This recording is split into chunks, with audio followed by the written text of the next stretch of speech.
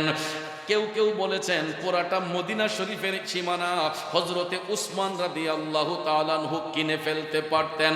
কারণ এরকম এবিলিটি, এরকম সামর্থ্য আল্লাহ ওনাকে দান করেছিলেন। কিন্তু ভাইয়েরা আমার, এত সম্পদশালী হওয়ার পরেও হযরতে উসমান রাদিয়াল্লাহু তাআলা আনহুর মধ্যে বিন্দু মাত্র কোনো রিয়া ছিল না, ফখর ছিল না, অহংকার ছিল না। বনগাঁও এলাকার বাবাজিরা, আশপাশের এলাকা থেকে যারা এসেছেন, একটু মনোযোগ দিয়ে কথাগুলো শোনার চেষ্টা করুন। ইসলামের প্রথম যুগে মুসলমানদের মধ্যে তার অর্থ সামর্থ্য কম ছিল। আল্লাহ নবীর সাহাবাদের মধ্যে সবার অবস্থা এতটুক ভালো ছিল না। সাহাবীদের মধ্যে বেশিরভাগ সাহাবীরা গরিব ছিলেন, অর্থশূন্য ছিলেন। কিন্তু ভাইয়ারা আমার, ইসলামের প্রথম যুগে নবীর সাহাবাদের মধ্যে ধনাঢ্য ব্যক্তি ছিলেন হযরতে উসমান রাদিয়াল্লাহু তাআলা আনহু। বন্ধু,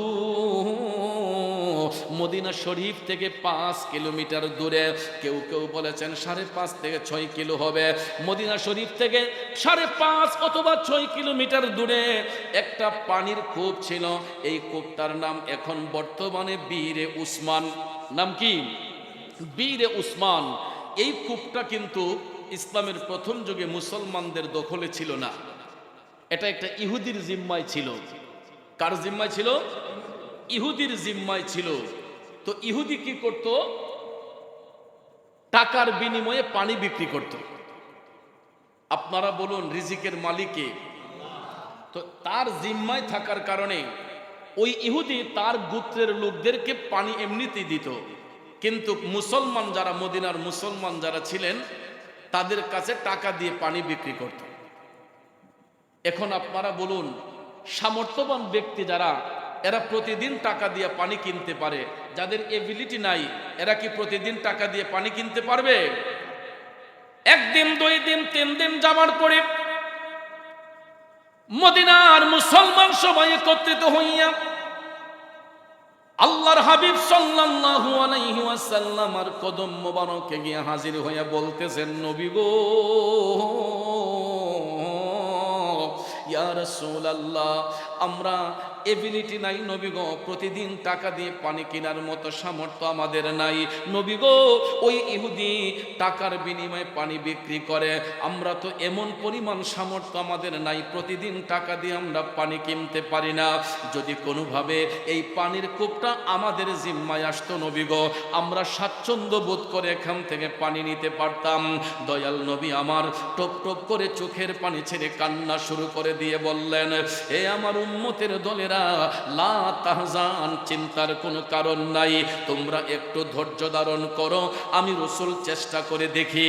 এই কথা বলিয়া দয়াল নবী মদিনার মুসলমানদেরকে আশ্বস্ত করিয়া তাদেরকে যখন রাসূল বিদায় দিলেন, একটু পরেই দেখা যায় হযরতে উসমান রাদিয়াল্লাহু তাআলা আনহু আমার নবীর কদম মোবারকে হাজির হইয়া বলতেছেন, নবী গো, আপনার চোখের পানি মুবারক টপ টপ করে পড়তেছে, ইয়া রাসূলুল্লাহ, আপনি কান্না করছেন কেন? দয়াল নবী বলে, আমার উসমান, আমার উম্মতের কষ্ট আমি রাসূলের সহ্য হয় না, আমার উম্মতরা পানির আবদার করেছে, আমি একটু চেষ্টা করে দেখি তাদের জন্য পানির ব্যবস্থা করা যায় কিনা। হযরত উসমান বললেন, ইয়া রাসূলুল্লাহ, সবই আপনার কদম মুবারকের উসিলা। এই কথা বলিয়া হযরত উসমান হুজরা শরীফে গেলেন। ওইদিকে আল্লাহর হাবিব সাল্লাল্লাহু আলাইহি ওয়াসাল্লাম হাইটা হাইটা হাইটা ইহুদির বাড়ির মধ্যে গেলেন। সুবহানাল্লাহ কোন? ইহুদির বাড়িতে যাইয়া দয়াল নবী তাকে ডাক দিলেন। ইহুদি ঘর থেকে বের হয়ে আসলো। আল্লাহর হাবিব তাকে ডাক দিয়া বললেন, ভাই তোমার এই পানির নহরটা তুমি আমাকে দান করো, এর বিনিময়ে আমি তোমাকে জান্নাতের একটা নহর দান করব। আল্লাহর হাবিব বললেন যে ভাই তোমার এই পানির কূপটা আমাকে দাও, এর বিনিময়ে আমি তোমাকে একটা জান্নাতের কূপ তোমাকে দিয়ে দেব। ইহুদি ডাক দিয়া বলতেছে, মুহাম্মদ সাল্লাল্লাহু আলাইহি ওয়াসাল্লাম, ভাইয়ার আমার ইহুদি ডাক দিয়া কয়, জান্নাতের কূপ আমি কখন পাবো? এটার কোন স্টেশন নাই। আমার এই কূপই আমার যথেষ্ট, আমি এই কূপ বিক্রি করব না। আমার জান্নাতের কূপ দরকার নাই, আমার জান্নাতের নহর প্রয়োজন নাই, কারণ এই ঝর্ণার পানি বিক্রি করে আমি টাকা পয়সা ইনকাম করতে পারি। জান্নাতের ঝর্ণা কখন পাবো এটার কোনো স্টেশন নাই। থাক, আমার ঝর্ণা আমারই থাক, আমি এখান থেকে কাউকে পানি দেব না, টাকার বিনিময়ে, টাকা ছাড়া আমি কাউকে পানি দেব না, আর আমি জান্নাতের ঝর্ণার বিনিময়ে এই কূপ আমি দেব না। এই কথা শোনার সঙ্গে সঙ্গে দয়াল নবীর অন্তর মুবারকে কষ্ট হয়েছে। আপনারা বলুন, নবীর কষ্ট কি আমার আল্লাহ সহ্য করতে পারে? এ বন্ধুরা আমার, আল্লাহ রাব্বুল আলামিন হাবিবের সামান্যতম কষ্ট সহ্য করতে পারেন না। দয়াল নবী টপ টপ করে চোখের পানি ছেড়ে কান্না করতে করতে ইহুদির বাড়ি থেকে হুজরা শরীফে আসলেন। হযরতে উসমান রাদিয়াল্লাহু তাআলা আনহু প্রত্যেকটা বিষয় তিনি গুরুত্ব সহকারে তিনি এটা নজর করলেন যে আল্লাহর হাবিব সাল্লাল্লাহু আলাইহি ওয়াসাল্লামকে ইহুদি কষ্ট দিয়েছে। হযরতে উসমান নবীজির সঙ্গে পিছন পিছন যাইয়া সব দৃশ্যগুলা তিনি দেখতে পাইয়া হযরতে উসমান নবীর কদমে গিয়া বলতেছেন, নবী গো, ইয়া রাসূলুল্লাহ, আমি যদি ইহুদির কাছ থেকে পানির কূপটা যদি আপনাকে আইনা দিয়ে দেই, এর বিনিময়ে আমারে কি আপনি জান্নাতের ঝর্ণা দিবেননি? সুবহানাল্লাহ।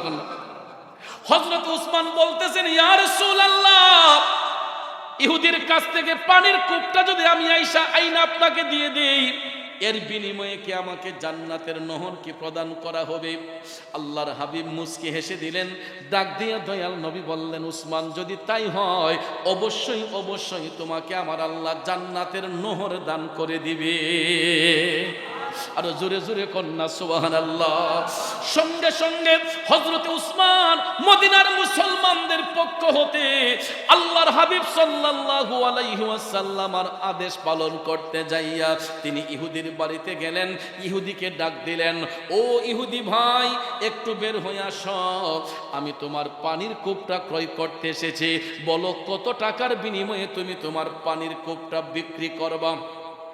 ইহুদিকে, উসমান, তোমাদের নেতা একটু আগে এসেছিলেন, অর্থাৎ দয়াল নবীজির কথা বলতেছে, উনাকে আমি দেই নাই, তুমি ভাবলা কেমনে তোমারে আমি পানির ঝর্ণা দেব? আমি আমার পানির ঝর্ণা বিক্রি করব না। হযরত উসমান রাদিয়াল্লাহু তাআলা আনহু বললেন, তুমি কত টাকার বিনিময়ে বিক্রি করবা? প্রয়োজন হলে আমার সমস্ত সম্পদ আমি দিয়ে দেব, এর বিনিময়ে দাও। ইহুদি কয়, না, আমি দেব না।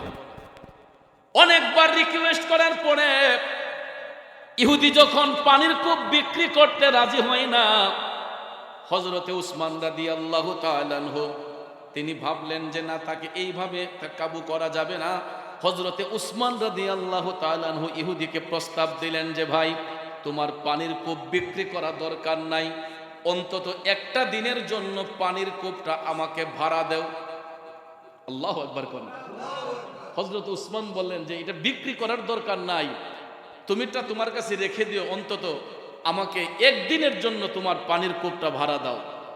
তো ইহুদি ভাবছে যে বিক্রি তো করবো না, একদিনের জন্য ভাড়া চাচ্ছে, এমন এক রেট বইলা দিমু যাতে উসমানে একদম তার ব্যবসা 12টা বাজে যায়।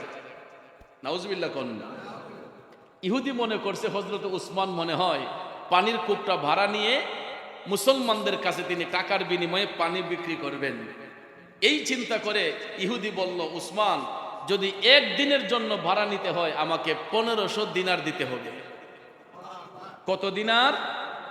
তখনকার সময়ের 1500 দিনার বর্তমান সময়ের কত কোটি টাকা হবে? মানবীয় জ্ঞান দ্বারা একটু আন্দাজ করবেন। হযরত উসমান রাদিয়াল্লাহু তাআলা আনহু বললেন, 1500 দিনার দিয়ে যদি তুমি আমাকে একদিনের জন্য ভাড়া দাও, আমি অবশ্যই তোমার এই পানির কূপ ভাড়া নিতে রাজি।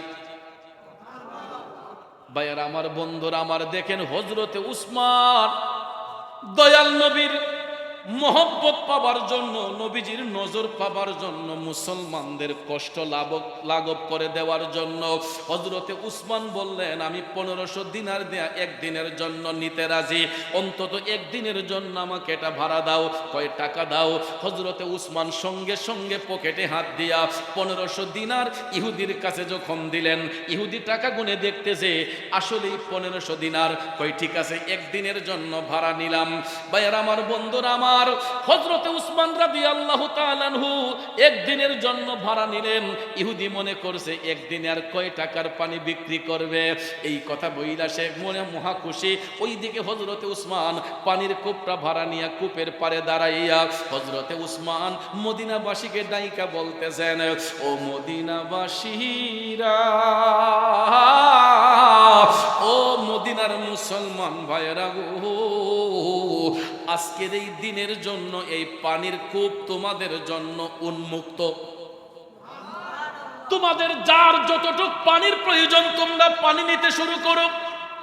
আজকের এই দিনে পানি নিলে কাউকে কোনো মাইনে দিতে হবে না, কোনো টাকা দিতে হবে না, বিনা টাকায় আজকের এই দিনের জন্য তোমাদের কাছে পানির কূপ উন্মুক্ত। আচ্ছা, মাগনা পাইলে কেউ কি ছাড়ে? বেনান্তের টেহা দিয়া কিনতে কষ্ট হয়, আর ওই দিন পাইছে মাগনা, যে হযরত উসমান নিজের টাকা দিয়ে ভাড়াই না বলতেছেন আজকের দিনের জন্য এটা উন্মুক্ত। মুসলমানরা সংবাদ পাইয়া মদিনার মুসলমানগণ এমন ভাবে পানি নিতে শুরু করছেন, নিতে নিতে নিতে নিতে এক একজনের ঘরে এক এক সপ্তাহ পানি রিজার্ভ। আরো জোরে কন্যা সুবহানাল্লাহ। আমরা তো এখনো পানির কষ্টটা বুঝি না। যারা শহরে বাস করে, পৌরসভার পানি যারা ব্যবহার করে, যদি পানি চলে যায় তখন বোঝা যায় কষ্ট কারে হয়। টাঙ্কি রিজার্ভ করে রাখতে হয় একদিন চলার জন্য, ঠিক কিনা বলেন? মদিনার মুসলমানরা ফ্রি পাইয়া তারা এক সপ্তাহ পানি নিয়ে ঘরে রিজার্ভ করছেন। এখন হযরত উসমান ভাড়া করছেন কয় দিনের জন্য? ভাড়া আনছেন কয় দিনের জন্য? 2 দিন কি রাখা যাবে? এটা ইমানদারদের বৈশিষ্ট্য নয়। ইমানদারদের কথা এবং কাজ এক হয়। কথা বলেন ঠিক না বেঠিক? কিন্তু ভাইয়ার আমার, হযরতে উসমান একদিন পরে আবার ইহুদির কাছে গিয়া বললেন, ভাই তোমার পানির কূপটা ফেরত নাও, আমার কমিটমেন্ট শেষ, একদিন চলে গেছে। ইহুদি মহা খুশি, সে তো ভাবছে পরের দিন আমি বৈশা পানি বিক্রি করব। বন্ধুরে বন্ধু, পরের দিন ইহুদি যখন আবার পানির কূপে বসলো, পানির কূপের পারে বসলো, সে তো ভাবতেছে কাস্টমার মনে হয় অভাব হবে না। সারা দিন বসে আছে গালে হাত দিয়া, একজন কাস্টমারও নাই। কাস্টমার আইবো? বেনান্তের গরো এক সপ্তাহ পানি রিজার্ভ করে লইছে, এরার কি পানি কেনার কোনো প্রয়োজন আছে? এক সপ্তাহ বড়া ইহুদি কূপের পারে বৈশা রইছে, এখন দেখা যায় কোনো কাস্টমার নাই, তার কোনো ইনকাম নাই। মনে মনে ভাবতেছে, আইরে উসমান কিতা করলো রে, একদিনের লেগে ভাড়া নিয়া কোনো কাস্টমার নাই, ইস আরেকটা দিনের জন্য যদি নিত। এখন এক সপ্তাহ যখন গনি আসতেছে, মদিনার মুসলমানরা আবার হযরত উসমান রাদিয়াল্লাহু তাআলা আনহুর বাড়িতে গেছে, গিয়ে বলতেছে, হুজুর আমাদের তো পানি শেষের দিকে। হযরত উসমান বললেন, চিন্তার কোনো কারণ নাই, আমার সব সম্পদ বিক্রি করেও যদি পানির ব্যবস্থা করতে পারি, আমি উসমান প্রয়োজন হলে আমার সমস্ত সম্পদ আমি বিক্রি করে ফেলব। কিন্তু আমাদের চোখের সামনে কত অনাহারী মানুষ, কত অসহায় মানুষ, চোখের পানি সাইরা কানলেও আমাদের এই পাষাণ দিলটা নরম হয় না। একটা মুসলমান ভাই বিপদে পড়লে আমরা অপর মুসলমান গিয়া সহযোগিতা করি না। কিন্তু হযরতে উসমান বললেন, ও মদিনার মুসলমান ভাইয়েরা, আমি উসমানের সমস্ত সম্পদ বিক্রি করেও যদি আপনাদের সেবা করতে হয়, আমি একটু পিছপা হব না। এই কথা বলার পরে দ্বিতীয় সপ্তাহে হযরতে উসমান আবার ইহুদির বাড়িতে গেলেন। ইহুদি অপেক্ষা করতেছে উসমান রাদিয়াল্লাহু তাআলা কখন আসবেন। দেখেই কয়, উসমান আসছেন। দেখেন ওই দিনকে উসমান রাদিয়াল্লাহু তাআলা আনহু তাকে তাল্লাশ করছেন, আর দ্বিতীয় সপ্তাহে ইহুদি নিজে বলতেছে, আপনি আইসেননি, আসেন আসেন আসেন। উসমান বলেন আমি আরেক দিনের জন্য ভাড়া নিতে চাই। হ্যাঁ হ্যাঁ হ্যাঁ নেন। টাকা কত? বেশি কইয়া লাভ নাই, আগের সপ্তাহে যা দিছেন এখনো তা দেন। আরো দিলেন 1500 দিনার। সুবহানাল্লাহ কোন। ভাড়া কয় দিনের জন্য? একদিনের জন্য। আবার যখন উন্মুক্ত করে দিলেন মুসলমান আরো এক সপ্তাহের পানি রিজার্ভ। পরের দিন যখন আবার ফেরত দিলেন মুসলমানরা আর তো আসে না, এক সপ্তাহের পানি রিজার্ভ। এরকম একদিন করে 3 সপ্তাহে 3 দিন হযরতে উসমান যখন পানির কূপটা ভাড়া নিয়ে যখন মুসলমানদেরকে উন্মুক্ত করে দিলেন, চতুর্থ সপ্তাহে হযরতে উসমান যখন ভাড়া আনতে গেলেন, ইহুদি কয় উসমান আমি আর এমনিতে ভাড়া দিব না। তাইলে কি করবেন? তখন ইহুদি কয় আমি চাইতেছি এটা একদম বিচলিত। সুবহানাল্লাহ কইতেন না? মাত্র কয় সপ্তাহ ব্যবধান? 3 সপ্তাহের ব্যবধান। কয় সপ্তাহ? দেখেন যেই লোকে আল্লাহর হাবিব সাল্লাল্লাহু আলাইহি ওয়াসাল্লামকে বলছে যে এই কূপ সে জান্নাতের নহরের বিনিময় দিবে না, হযরতে উসমান নবীর গোলাম হযরতে উসমান রাদিয়াল্লাহু তাআলা আনহু, তিনি 3 সপ্তাহে 3 দিন বাড়াই নয় ইহুদির ব্যবসার 12টা বাজাই দিছে। চতুর্থ সপ্তাহে যাওয়ার পরে ইহুদি বলতেছে যে আমি একেবারে এটা বিক্রি করে দেব, একেবারে বিক্রি করে দেব। ভাইয়ার আমার, বন্ধুরা আমার, হযরত উসমান রাদিয়াল্লাহু তাআলা আনহু বললেন ভাই কত টাকার বিনিময়ে তুমি বিক্রি করবা? তখন ইহুদি ডাক দিয়ে কই উসমান যেহেতু আমি এটা নিদাবি করে দিয়ে দেব, কাউলা করে দিয়ে দেব, সাফ কাউলা করে দিয়ে দেব, এখানে আমার কিছু টাকা বেশি নিতে হবে। আমাকে যদি এককালীন 15,000 দিনার যদি দেওয়া হয়, 15,000 দিনার যদি এককালীন দিয়ে ফেলেন, তাইলে এই কূপের মধ্যে আমার আর কোনো দায়বদ্ধতা থাকবে না, আমার কোনো মালিকানা থাকবে না। হযরত উসমান বললেন ঠিক আছে আপনি লিখিত দেন, আমি তাই দেব। দেখেন বন্ধুরা আমার, সঙ্গে সঙ্গে হযরত উসমান রাদিয়াল্লাহু তাআলা আনহু 15,000 দিনার ইহুদিকে প্রদান করে কাগজের মধ্যে লিখিত লইলেন। ইহুদি লিখে দিল যে আজকের পর থেকে এই কূপের মধ্যে আমার কোনো মালিকানা নাই, আমি এটা 15,000 দিনারের বিনিময়ে হযরতে উসমান রাদিয়াল্লাহু তাআলা আনহুর কাছে বিক্রি করে দিয়েছে। এই বলে ডকুমেন্ট যখন হযরতে উসমান রাদিয়াল্লাহু তাআলা আনহুর কাছে আসলো, হযরতে উসমান এই কাগজটা হাতে নিয়ে গো হাইটা হাইটা হাইটা আমার দয়াল নবীর কদম মোবারকে গিয়ে হাজির হলেন। দয়াল নবী আপনার দরবারে আমি গোলাম হাজির হইয়াছি। দয়াল নবী আপনার দরবারে আমি গোলাম হাজির হইয়াছি। হযরত উসমান রাসূলকে সালাম দিলেন, আসসালাতু ওয়াসসালামু আলাইকা ইয়া রাসূলুল্লাহ, নবী গো এই কাগজখানা গ্রহণ করুন। আল্লাহ নবী বললেন উসমান এটা কিসের কাগজ? হযরতে উসমান বলতেছেন নবী গো আপনি রাসূল যেই ইহুদির কাছে পানির ঝর্ণাটা জান্নাতের নহরের বিনিময়ে আবদার করেছিলেন, ইহুদি তো আপনাকে দেয় নাই। নবী গো আমি ওই দিন যেই দিন শুনেছিলাম ওই দিন থেকে আমি সিদ্ধান্ত নিয়েছিলাম আমার পুরা সম্পদ বিক্রি করে যদি এই পানির কূপ আনতে হয়, আমি এই পানির কূপ আইনা আপনার কদমে এটা উৎসর্গ করব। লোকে আমায় পাগল বলে আমার দুঃখ লাগে না, আমাকে পাগল করেছে আরো বেরোই মদিনা। ঠিক না বেঠিক? বনগাঁও এলাকার বাবাজিরা, সুগর এলাকার বাবাজিরা, চরহামো এলাকার বাবাজিরা, যমুনা নোয়াবাদ এলাকার বাবাজিরা, গভীর মনোযোগ মনোযোগ। হযরত উসমান রাদিয়াল্লাহু তাআলা আনহু নবীর কাছে এটা দিলেন। দয়াল নবী খুশি হলেন, উসমান তাইলে তো আজকে থেকে তুমি এটার মালিক। হযরতে উসমান ডাক দিয়ে কই নবী গো আমি যদি আমার নিজের উপার্জিত অর্থ দিয়া কিনেছি, কিন্তু আমি উসমান চাই না এই কূপের মধ্যে আমার কোনো মালিকানা থাকুক। নবী গো আমি এই পানির কূপটা সমস্ত মুসলমান ভাইদের নামে ওয়াকফ করে দিলাম। যাতে কোনোদিন কেউ এটার মধ্যে আমার ঔরসের কেউ যাতে কোনোদিন মালিকানা দাবি করতে না পারে। চিন্তা করেন তখনকার সময়ে 15,000 দিনার দিয়া হযরত উসমান পানির কূপটা ক্রয় করিয়া এটা মুসলমানদের নামে ওয়াকফ করে দিয়েছেন। ইয়া রাসূলুল্লাহ, যদি আমার নামে থাকে, আমার বংশের কেউ মালিকানা দাবি করতে পারে, আমি চাই না এই পানির কূপে অন্য কোনো ব্যক্তি মালিকানা খাটাতে পারে, এটা সমস্ত মুসলমানদের নামে আমি ওয়াকফ করে দিলাম। চিল্লাইয়া কি সুবহানাল্লাহ বলা যাবে না? বন্ধুরা আমার, বাবাজিরা আমার, এই জন্য আশেক কয়, প্রেমিক কয়, নবী নবী কইরাই আমার মরণ যেন হয় গো, নবী নবী কইরাই আমার মরণ যেন হয়। ভাইরে ওই মরণে পাইব শান্তি, থাকবে না রে ভয়, নবী নবী কইরাই আমার মরণ যেন হয়। ঠিক কিনা বলেন? তাইলে হযরতে উসমান যদি নবীর জন্য এইটুকু করতে পারেন, এর চাইতে বেশি করেছেন, জীবন দিতে প্রস্তুত হয়েছেন, আমরা কি নবীর জন্য সামান্য সময়টুকু ব্যয় করতে পারবো না? পারবো না? গড়ির কাঁটায় অনেকে তাকাচ্ছেন যে রাত 1টা বেজে যাচ্ছে, 1:30টা বেজে যাচ্ছে, হুজুর শেষ করছে না কেন? ভাইরে, এই মাহফিল এটা সাধারণ মাহফিল নয়, এটা একটা জান্নাতের বাগান। কথা কোন ঠিক না ঠিক? এটা জান্নাতের বাগানের ভিতরে আরেকটা জান্নাতের বাগান সাজানো হয়েছে, ঠিক কিনা কোন?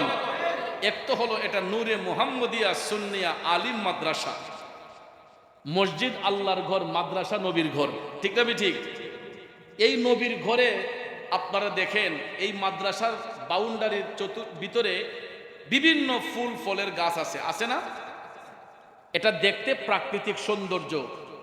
আরেক কিছু ফুলের গাছ আছে, এই ফুলের গাছ হলো মাদ্রাসার তালিবুল ইলম। এই ছাত্রগুলা এরা হচ্ছে নবীর বাগানের ফুল। নবীর বাগানের কি ফুল? এই ফুলগুলা যখন ফুটবে, এখান থেকে উচ্চশিক্ষা নেওয়ার জন্য বাংলাদেশ ছেড়ে বহির্বিশ্বে যাওয়া হয়। জ্বলন্ত প্রমাণ সৈয়দ আশরাফুল হুসাইন মঈন এই মাদ্রাসা থেকে পড়াশোনা করে আজকে তিনি মিশর আল আজহার বিশ্ববিদ্যালয় থেকে উচ্চতর ডিগ্রি নিয়ে আসছেন, ঠিক কিনা কোন? এই মাদ্রাসার ছাত্ররা কেউ কলেজের লেকচারার, কেউ মাদ্রাসার আরবি প্রভাষক, কেউ স্কুলের টিচার, কেউ কলেজের প্রফেসর, এরকম ভাবে হচ্ছে। এটা কি আপনাদের সুনাম নয়? তাহলে এই মাদ্রাসা ছিল কি, হইল কি, আসিল কি, হইছে কি? একবার শুধু বিবেককে জিজ্ঞেস করবেন যে এখানে আপনারা আজ থেকে 22 বছর আগে কি দেখছিলেন? আজ থেকে 22 বছর আগে এই জায়গাটা কি দেখেছিলেন? আর 22 বছরের ভিতরে এখন আপনারা এই জায়গাটাকে কি দেখতেছেন? দেখেন, অনেকে ভাবছিল যে ক্ষেতের মাঝখানে মাদ্রাসা বানাইয়া এটা আবার কেমনে কি হইব। এই ক্ষেতের মাঝখানে, বন্দের মাঝখানে, 2 গ্রামের মাঝখানে একটা হাওর এলাকা ছিল।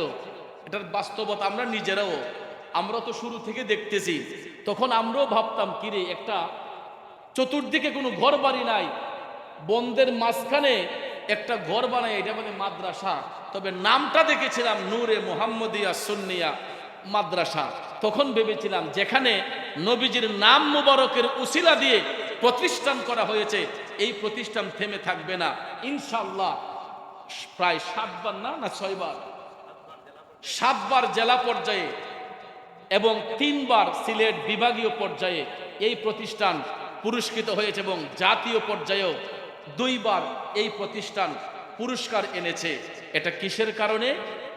আসাতাজে কেরাম যারা আছেন, আল্লামা মুফতি বদরুজ্জা সেলিম সাহেব হুজুর সহ ওনার আসাতিজ যারা রয়েছেন, শিক্ষক মণ্ডলী যারা রয়েছেন, এদের সুশিক্ষার মাধ্যমে, দক্ষতার মাধ্যমে বাচ্চাদের জ্ঞানে এই জ্ঞান প্রয়োগ করে দেওয়ার কারণে বাচ্চারা যখন সঠিকভাবে পড়াশোনা করছে, করার কারণে আজকে এই প্রতিষ্ঠান ছিল কোথায়, গেছে কোথায়। ইনশাল্লাহ এটা আপনারা একটা সুখবর জেনে রাখেন, নেক্সট টাইমে যদি সরকারি তহবিল থেকে কোনো বিল্ডিং যদি আসে, তাহলে সর্বপ্রথম হবিগঞ্জ জেলার ভিতরে এই নূরে মুহাম্মদিয়াতে বিল্ডিং দেওয়া হবে। কারণ এটা এমনিতে দিবে না, এই প্রতিষ্ঠানের সুনাম দেখে দিবে, প্রতিষ্ঠানের রেজাল্ট দেখে দিবে। ভাইয়ের আমার, বরা বর্ষণে সাঁতার হয় না, কণা বৃষ্টিতে সাঁতার হয়। বরাবর্ষণ যখন আসে তখন দেখবেন পানি চলে যায়, আর কণা বৃষ্টি যখন হয় তখন দেখবেন টেপ টেপ বৃষ্টির মাধ্যমেই পানি জমাট হয়। কথা বলেন ঠিক না ঠিক? তাহলে আমার বিশ্বাস এখানে আজকে যারা আমরা বসছি, মানুষ যদিও কম হয়ে থাকে, এখানে নবীর প্রেমিকরা বসেছে। বলেন তো একটু দেখি, আমার মতো বাবা হারাইছেন কারা কারা? একটু হাত তুলে দেখান। বাবা নাই কার কার? বাবা নাই কার কার? একটু হাত তুলেন। আলহামদুলিল্লাহ, অনেকেরই বাবা নাই, হাত নামান। একটু মা নাই কা আছে? মা নাই। আর আরেক কিসিমের এতিম হলো যাদের ঘরে মাও নাই বাবাও নাই, এরা হলো সর্বহারা এতিম। এই এতিমগুলো এখানে কেউ আসেননি দেখি তো, মাও নাই বাবাও নাই কার কার? আহ, আল্লাহু আকবার, হাত নামান।